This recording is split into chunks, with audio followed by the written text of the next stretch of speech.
Hello everyone, welcome back to the channel. In this video, I'll show you where to find the save game files and the configuration file for Mistfall Hunter on your Windows PC. Let's get started. First, open File Explorer. Open this PC. Double-click your local disk. Open the Users folder. Now open the folder with your Windows username. Next, open the App Data folder.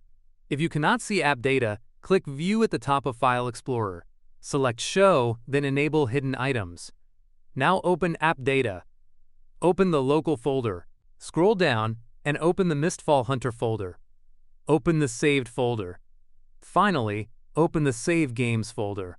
Inside this folder, you will find the Save Game files for Mistfall Hunter. To find the configuration file, go back to the Saved folder.